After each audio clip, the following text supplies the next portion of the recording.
Lección número 2, para el 8 de octubre de 2022. Muerte en un mundo pecaminoso. Sábado 1 de octubre. Para memorizar. Por tanto, como el pecado entró en el mundo por un hombre, y por el pecado la muerte, así la muerte pasó a todos los hombres, por cuanto todos pecaron. Romanos capítulo 5, versículo 12. Cuando Dios el Padre le confirió un honor especial a Cristo y anunció que juntos crearían este mundo, Lucifer estaba envidioso y tenía celos de Jesucristo. Historia de la Redención, página 16, y conspiró contra él. Como fue expulsado del cielo, Satanás decidió destruir la felicidad de Adán y Eva en la tierra y así causar tristeza en el cielo. Imaginó que si de alguna manera podía inducirlos a Adán y a Eva a desobedecer, Dios haría algo para perdonarlos. Entonces él y todos los ángeles caídos dispondrían de una buena oportunidad para compartir con ellos la misericordia de Dios. La historia de la redención, página 29 y 30. Plenamente consciente de la estrategia de Satanás, Dios advirtió a Adán y Eva que no se expusieran a la tentación. Génesis capítulo 2 versos 16 y 17. Esto significa que, aun cuando el mundo todavía era perfecto e inocente, ya había claras restricciones para que los seres humanos las obedecieran. Esta semana reflexionaremos sobre la caída de Adán y Eva, sobre cómo el pecado y la muerte se apoderaron de este mundo, y cómo Dios plantó una semilla de esperanza para la humanidad ya desde el Edén. Domingo 2 de octubre. Declaraciones en tensión. El mundo, tal como salió de Dios, era perfecto. Génesis capítulo 1, verso 31. La muerte era una experiencia desconocida para Adán y Eva. En ese contexto, Dios vino al jardín del Edén y les advirtió: de todo árbol del huerto podrás comer, mas del árbol de la ciencia del bien y del mal no comerás, porque el día que de él comieres, ciertamente morirás. Génesis capítulo 2 versos 16 y 17. ¿Cómo se muestra la realidad del libre albedrío en la perfección del Edén, según Génesis capítulo 2 versos 16 y 17? Es decir, ¿por qué Dios necesitaba advertirles si no podían elegir libremente? Y mandó Jehová Dios al hombre diciendo: de todo árbol del huerto podrás comer, mas del árbol de la ciencia del bien y del mal no comerás, porque el día que de él comieres, ciertamente morirás. Tiempo después de esta advertencia de Dios, Satanás adoptó la forma de una serpiente y también entró en el Edén. Eva observó que la serpiente comía alegremente del fruto prohibido sin que muriera. Él mismo había comido de ese fruto prohibido. Patriarcas y Profetas, página 37, y no le había sucedido nada. Escucha Génesis capítulo 3 versos 1 al 4. Ponte en el lugar de Eva. ¿Por qué esas palabras podrían sonar convincentes? Pero la serpiente era astuta, más que todos los animales del campo que Jehová Dios había hecho, la cual dijo a la mujer: ¿con que Dios os ha dicho, no comáis de todo árbol del huerto? Y la mujer respondió a la serpiente: del fruto de los árboles del huerto podemos comer, pero del fruto del árbol que está en medio del huerto, dijo Dios, no comeréis de él, ni le tocaréis para que no muráis. Entonces la serpiente dijo a la mujer: no moriréis. Desde la perspectiva de la lógica humana, el argumento de la serpiente podría sonar mucho más convincente que la palabra dada por Dios. En primer lugar, no había ninguna evidencia en el mundo natural, hasta ese entonces, de la existencia del pecado ni de la muerte. En segundo lugar, la serpiente efectivamente estaba comiendo el fruto prohibido y lo disfrutaba mucho.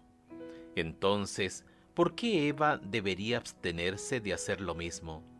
El mandato de Dios parecía ser demasiado restrictivo y absurdo. Desafortunadamente, al decidir entre las dos declaraciones contrapuestas, Eva ignoró tres principios básicos. 1. La razón humana no siempre es la forma más segura de evaluar los asuntos espirituales. 2. La palabra de Dios puede parecernos ilógica y sin sentido, pero siempre es correcta y digna de confianza. Y 3. Las cosas que no son ni malas ni incorrectas en sí, pero Dios las ha elegido como prueba de obediencia. La experiencia de Eva en el jardín del Edén no es un caso único. Todos los días y en todo momento debemos decidir entre la palabra de Dios, que para muchos puede ser impopular, y los atractivos seductores de la cultura que nos rodea. Nuestras decisiones tendrán consecuencias eternas. ¿En qué formas la clara enseñanza de la Biblia entra en conflicto con los caminos del mundo? Lunes 3 de octubre. El engaño de la serpiente. Escucha Génesis capítulo 3 versos 1 al 7. ¿Qué criterio utilizó Eva para decidir entre la palabra de Dios y la de la serpiente? Pero la serpiente era astuta, más que todos los animales del campo que Jehová Dios había hecho, la cual dijo a la mujer: ¿con que Dios os ha dicho, no comáis de todo árbol del huerto? Y la mujer respondió a la serpiente: del fruto de los árboles del huerto podemos comer, pero del fruto del árbol que está en medio del huerto, dijo Dios, no comeréis de él ni le tocaréis para que no muráis. Entonces la serpiente dijo a la mujer: no moriréis, sino que sabe Dios que el día que comáis de él, serán abiertos vuestros ojos, y seréis como Dios, sabiendo el bien y el mal. Y vio la mujer que el árbol era bueno para comer, y que era agradable a los ojos, y árbol codiciable para alcanzar la sabiduría. Y tomó de su fruto y comió, y dio también a su marido, el cual comió así como ella. Entonces fueron abiertos los ojos de ambos, y conocieron que estaban desnudos. Entonces cosieron hojas de higuera, y se hicieron delantales. Génesis capítulo 3 es uno de los ejemplos más claros de la psicología de la tentación. Dios había advertido a Adán y Eva que si comían del fruto prohibido, inexorablemente morirían. Génesis capítulo 2 versos 16 y 17. Al asumir la forma de una serpiente, Satanás utilizó varias estrategias retóricas para inducir a Eva al pecado. En primer lugar, generalizó la prohibición específica de Dios. Le preguntó: ¿es verdad que Dios les dijo que no comieran de ningún árbol del jardín? Génesis capítulo 3, verso 1. Eva contraargumentó que la prohibición se refería solo a ese árbol específico, porque si alguna vez comían de él o lo tocaran, morirían. Entonces Satanás contradijo la declaración de Dios, afirmó categóricamente: ciertamente no morirían. Génesis capítulo 3, verso 4. Y finalmente, Satanás acusó a Dios de ocultarles deliberadamente a ella y a su esposo información esencial. El engañador argumentó: sino que sabe Dios que el día que comáis de él, el fruto prohibido, serán abiertos vuestros ojos y seréis como Dios, sabiendo el bien y el mal. Génesis capítulo 3, verso 5. La curiosidad de Eva la llevó al terreno encantado de Satanás. Allí se vio obligada a decidir entre permanecer fiel al mandato restrictivo de Dios o aceptar los seductores encantos de Satanás. Como dudó de la palabra expresa de Dios, utilizó sus propios sentidos, el método empírico, el de la observación personal, para decidir entre las dos declaraciones en conflicto. En primer lugar, vio que desde una perspectiva nutricional, el árbol era bueno para comer. En segundo lugar, desde un punto de vista estético, vio que era agradable a los ojos. En tercer lugar, a partir de un análisis lógico, el árbol era codiciable para alcanzar la sabiduría. Por lo tanto, en su mente, sin duda tenía buenas razones para hacer caso a las palabras de la serpiente y comer del árbol prohibido. Desgraciadamente, esto es lo que hizo. Algunos argumentan que todas las formas del conocimiento son válidas siempre y cuando retengamos lo bueno. Primera de Tesalonicenses capítulo 5 verso 21. Pero las trágicas experiencias de Adán y de Eva en el jardín del Edén demuestran que el conocimiento en sí puede ser muy perjudicial. Hay algunas cosas que, de hecho, es mejor que no sepamos.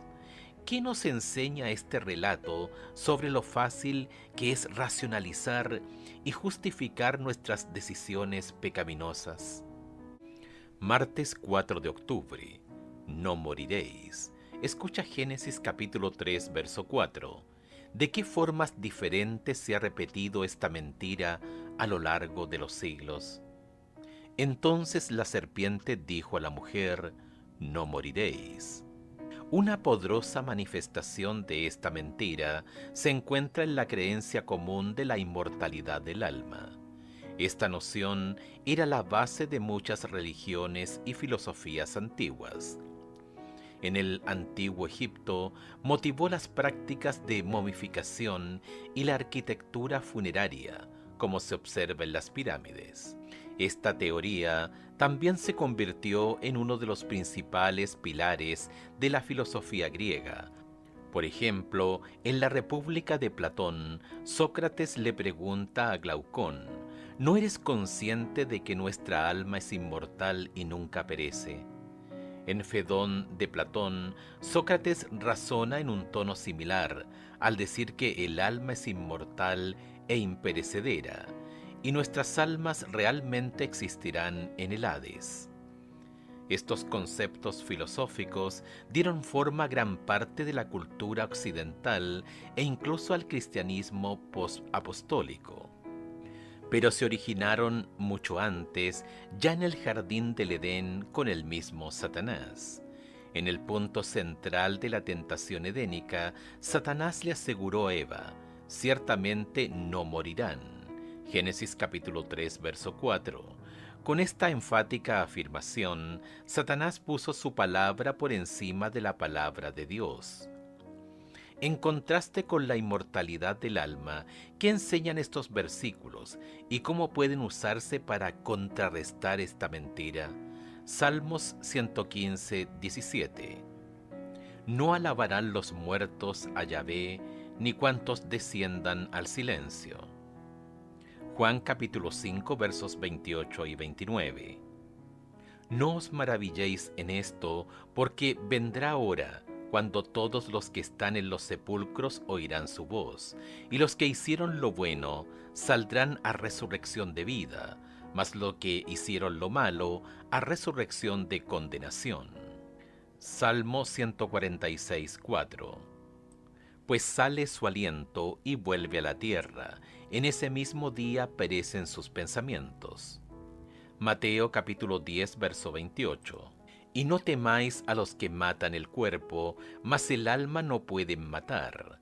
Temed más bien a aquel que puede destruir el alma y el cuerpo en el infierno. Primera de Corintios capítulo 15, versículos 51 al 58. He aquí os digo un misterio. No todos dormiremos, pero todos seremos transformados, en un momento, en un abrir y cerrar de ojos, a la final trompeta.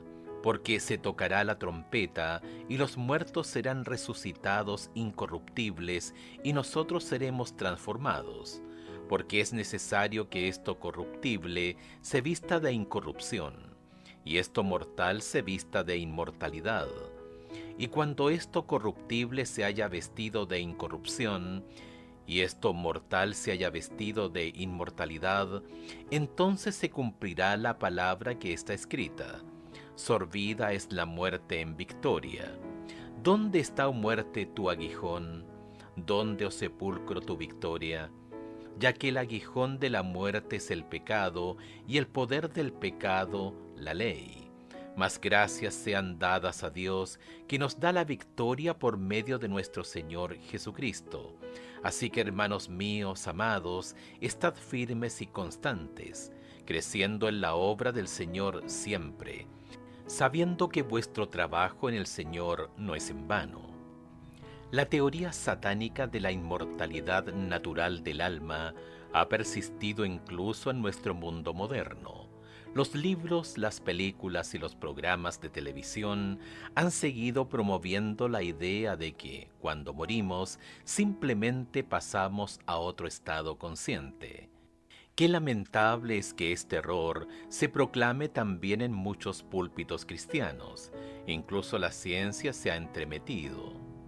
Hay una fundación en los Estados Unidos que intenta crear tecnología que, según afirma, nos permitirá comunicarnos con los muertos, de quienes cree que todavía están vivos, pero que existen como PPM, personas postmateriales.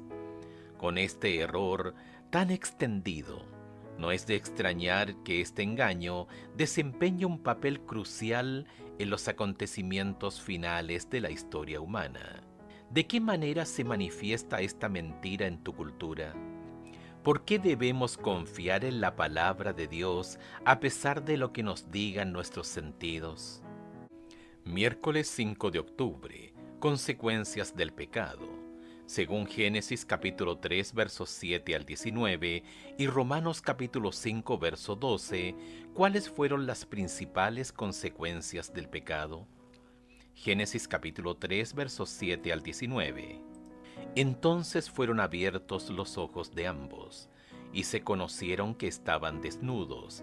Entonces cosieron hojas de higuera y se hicieron delantales. Y oyeron la voz de Jehová Dios que se paseaba en el huerto al aire del día. Y el hombre y su mujer se escondieron de la presencia de Jehová Dios entre los árboles del huerto. Mas Jehová Dios llamó al hombre y le dijo: ¿Dónde estás tú? Y él respondió: Oí tu voz en el huerto y tuve miedo, porque estaba desnudo y me escondí. Y Dios le dijo: ¿Quién te enseñó que estabas desnudo? ¿Has comido del árbol de que yo te mandé no comieses? Y el hombre respondió: La mujer que me diste por compañera me dio del árbol y yo comí. Entonces Jehová Dios dijo a la mujer: ¿Qué es lo que has hecho? Y dijo la mujer: La serpiente me engañó y comí. Y Jehová Dios dijo a la serpiente: Por cuanto esto hiciste, maldita serás entre todas las bestias y entre todos los animales del campo. Sobre tu pecho andarás, y polvo comerás todos los días de tu vida. Y pondré enemistad entre ti y la mujer, y entre tu simiente y la simiente suya. Esta te herirá en la cabeza, y tú le herirás en el calcañar. A la mujer dijo: multiplicaré en gran manera los dolores en tus preñeces. Con dolor darás a luz los hijos, y tu deseo será para tu marido, y él se enseñoreará de ti. Y al hombre dijo: por cuanto obedeciste a la voz de tu mujer, y comiste del árbol de que te mandé diciendo: no comerás de él, maldita será la tierra por tu causa. Con dolor comerás de ella todos los días de tu vida. Espinos y cardos te producirá, y comerás plantas del campo. Con el sudor de tu rostro comerás el pan hasta que vuelvas a la tierra, porque de ella fuiste tomado, pues polvo eres y al polvo volverás. Romanos capítulo 5, verso 12. Por tanto, como el pecado entró en el mundo por un hombre, y por el pecado la muerte, así la muerte pasó a todos los hombres, por cuanto todos pecaron. Cautivada por el persuasivo discurso de la serpiente, Eva no previó las graves consecuencias del curso que estaba siguiendo. En sí, el acto de comer del fruto prohibido no era tan significativo como lo que realmente representaba. Con ese acto de desobediencia, Eva puso fin a su lealtad a Dios y comenzó a ser leal a Satanás. Génesis capítulo 3 describe la caída de Adán y de Eva, algunas de sus consecuencias más trágicas. Desde una perspectiva teológica, ambos contrajeron teofobia, tener miedo de Dios, y se escondieron de él. Génesis capítulo 3, verso 8. Desde una evaluación psicosocial, se avergonzaron de sí mismos y comenzaron a acusarse mutuamente. Génesis capítulo 3, versos 7 y 9 al 13. Desde un punto de vista físico, sudarían, sentirían dolor y finalmente morirían. Génesis capítulo 3, versos 16 al 19. Y desde una perspectiva ecológica, el mundo natural se iría degenerando. Génesis capítulo 3, versos 17 y 18. El jardín del Edén ya no era el lugar hermoso y agradable que solía ser. Cuando vieron en la caída de las flores y las hojas los primeros signos de la decadencia, Adán y su compañera se apenaron más profundamente de lo que hoy se apenan los hombres que lloran a sus muertos. La muerte de las delicadas y frágiles flores fue en realidad un motivo de tristeza. Pero cuando los bellos árboles dejaron caer sus hojas, la escena les recordó vivamente la dura realidad de que la muerte es el destino de todos los que tienen vida. Patriarcas y Profetas, página 46. Adán y Eva no murieron inmediatamente, en el sentido de dejar de existir, sino en ese mismo día recibieron su sentencia de muerte. El Señor dijo a Adán: con el sudor de tu rostro comerás el pan hasta que vuelvas a la tierra, porque de ella fuiste tomado, pues polvo eres y al polvo volverás. Génesis capítulo 3, verso 19. De hecho, la caída tuvo trágicas consecuencias para toda la humanidad. El apóstol Pablo explica que, como el pecado entró en el mundo por un hombre, y por el pecado la muerte, así la muerte pasó a todos los hombres por cuanto todos pecaron. Romanos capítulo 5, verso 12. Lo triste y doloroso es que, así como la humanidad sufrió a lo largo de todas las edades, hoy también sufrimos las consecuencias de lo que sucedió en el Edén.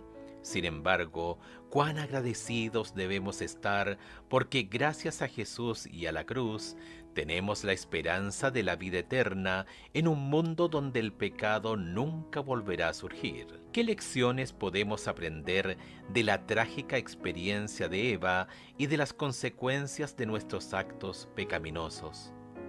Jueves 6 de octubre, la primera promesa evangélica. Escucha Génesis capítulo 3 versos 15 y 21. ¿Qué esperanza podemos encontrar en estos pasajes para toda la humanidad? Génesis capítulo 3 verso 15. Y pondré enemistad entre ti y la mujer, y entre tu simiente y la simiente suya. Esta te herirá en la cabeza, y tú le herirás en el calcañar. Versículo 21. Y Jehová Dios hizo al hombre y a su mujer túnicas de pieles y los vistió. Génesis capítulo 3 describe la terrible tragedia que invadió el mundo después de la caída. Todo cambió, y Adán y Eva pudieron ver el contraste entre lo que el mundo había sido y en lo que se había convertido. Pero en medio de su frustración y desesperación, Dios les dio seguridad para el presente y esperanza para el futuro. En primer lugar, maldijo a la serpiente con una palabra de esperanza mesiánica. Declaró: pondré enemistad entre ti y la mujer, y entre tu simiente y la simiente suya. Esta te herirá en la cabeza, y tú le herirás en el calcañar. Génesis capítulo 3, verso 15. La palabra enemistad, hebreo evá, implica no solo un conflicto cósmico de larga duración entre el bien y el mal, sino también una repulsión personal al pecado, que ha sido implantada por la gracia de Dios en la mente humana. Por naturaleza, somos seres completamente caídos, Efesios capítulo 2 versos 1 y 5, y esclavos del pecado, Romanos capítulo 6 verso 20. Sin embargo, la gracia que Cristo implanta en cada vida humana crea en nosotros enemistad contra Satanás. Y es esta enemistad un regalo divino desde el Edén, lo que nos permite aceptar su gracia salvífica. Sin esta gracia transformadora y ese poder renovador, la humanidad continuaría siendo cautiva de Satanás, una sierva siempre dispuesta a cumplir sus órdenes. Entonces, Dios utilizó un sacrificio animal para ilustrar esta promesa mesiánica. Ver Génesis capítulo 3, verso 21. Cuando Adán, de acuerdo con las indicaciones especiales de Dios, presentó una ofrenda por el pecado, fue para él una ceremonia sumamente penosa. Tuvo que levantar la mano para tomar una vida que solo Dios podía dar, para entregar su ofrenda por el pecado. Por primera vez estuvo en presencia de la muerte. Al contemplar a la víctima sangrante en medio de las contorsiones de su agonía, se lo indujo a observar por fe al Hijo de Dios, a quien esa víctima prefiguraba, y que moriría como sacrificio en favor del hombre. Historia de la Redención, páginas 51 y 52. Escucha 2 de Corintios capítulo 5, verso 21. Y Hebreos capítulo 9, verso 28, que enseñan estos versículos sobre lo que se reveló por primera vez en el Edén. 2 de Corintios capítulo 5, verso 21. Al que no conoció pecado, por nosotros lo hizo pecado, para que nosotros fuésemos hechos justicia de Dios en él. Hebreos capítulo 9, verso 28. Así también Cristo fue ofrecido una sola vez para llevar los pecados de muchos, y aparecerá por segunda vez, sin relación con el pecado, para salvar a los que le esperan. Adán y Eva abandonaron el jardín del Edén, sabiendo que finalmente morirían. Génesis capítulo 3, verso 19 y versículos 22 al 24. Pero no se marcharon desnudos ni con sus hojas de higuera. Génesis capítulo 3, verso 7. Dios mismo les hizo túnicas de pieles y hasta los vistió. Génesis capítulo 3, verso 21, un símbolo de su justicia protectora. Ver Zacarías capítulo 3, versos 1 al 5, Lucas capítulo 15, verso 22. Por lo tanto, incluso entonces, desde el mismo comienzo, en el mismo Edén, el Evangelio le fue revelado a la humanidad. Viernes 7 de octubre. Para estudiar y meditar, lee Elena de White El conflicto de los siglos, la tentación y la caída, páginas 34 a la 47. El plan de la redención, páginas 48 a la 57. La educación, el conocimiento del bien y del mal, páginas 20 a la 26. En años recientes se han realizado estudios sobre lo que se denomina experiencias cercanas a la muerte, SM. Resulta que la gente muere por cuanto su corazón deja de latir y deja de respirar. Sin embargo, luego vuelve a la vida, pero con historias fantásticas de haber flotado en otro plano de existencia y de encontrarse con un ser de luz. Algunos incluso hablan de encuentros con parientes fallecidos hace ya mucho tiempo. Muchas personas, incluso cristianas, que no comprenden la verdad sobre la muerte, creen que estas historias son una prueba más de la inmortalidad del alma. Sin embargo, y esta debería ser la advertencia más clara de que algo anda mal, la mayoría de los que tienen estas experiencias afirman que los seres espirituales que conocieron durante las ECM Les dieron palabras reconfortantes, declaraciones agradables sobre el amor, la paz y la bondad, pero no escuchan nada sobre la salvación en Cristo, nada sobre el pecado y nada sobre el juicio. Mientras probaban el más allá cristiano, ¿no deberían haber recibido al menos una pizca de las enseñanzas cristianas más básicas? Sin embargo, lo que se les enseña suena principalmente a dogma de la nueva era, lo que podría explicar por qué en muchos casos salen menos inclinados al cristianismo de lo que estaban antes de haber muerto. Además, ¿por qué ninguno de los cristianos convencidos de que sus SM eran un anticipo del cielo cristiano recibió ninguna teología cristiana mientras estuvo allí, pero sí una gran dosis de sentimentalismo de la nueva era? La respuesta es que los engañó el mismo que engañó a Eva en el Edén, y también con la misma mentira. Ven la lección 2. Preguntas para dialogar. 1. La experiencia de Adán y de Eva, ¿cómo demuestra que el perdón de Dios no necesariamente revierte todas las consecuencias del pecado? ¿Por qué siempre debemos recordar esta verdad tan importante? 2. El árbol del conocimiento del bien y del mal era el terreno encantado del enemigo para Adán y Eva. ¿Cuáles son algunos terrenos encantados en los que podríamos sentirnos tentados a entrar? 3. Satanás está tratando de inducir al pueblo de Dios a creer que los requerimientos de Cristo son menos estrictos de lo que una vez creyeron, y que, asemejándose al mundo, podrán ejercer más influencia sobre los mundanos. Testimonio para los ministros, página 485. ¿Qué debemos hacer para no caer en esta trampa sutil?